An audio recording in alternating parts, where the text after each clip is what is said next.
شعب الان يتضور من الجوع، شعب يتقاتل على جذر مال هريسه، مو حبا في الثواب. خلي ببالك. لا من الجوع دكتور، لا من الجوع. من الجوع. من الجوع. انا اعرف ناس تجي تنتظر هذه الايام، تنتظر عاشوراء حتى تقدر تاكل، لانه ابي ثواب. قبل هاي شنو طماطه مو عيب؟ ليش تغشمون نفسكم انت وهذا الابيض؟ شنو قيمه شنو هاي وجاي الناس على الاكل؟ عم عيب.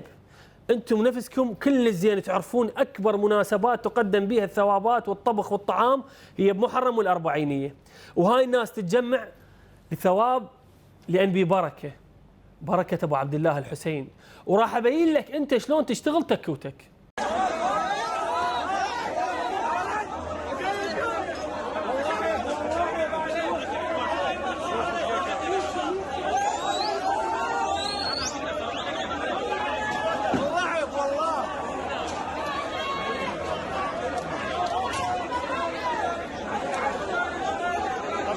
جماهيري على المدرجات واحد المواطنين يقوم عليه.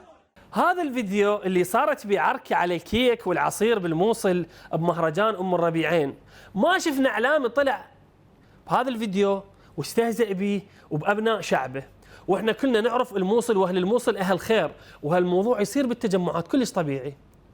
بس لنفترض هالموضوع صاير مثلا بالزياره الاربعينيه، شلون راح يتناولوا طماطه وجيش الاعلاميين من جرثومه وشيل ايدك؟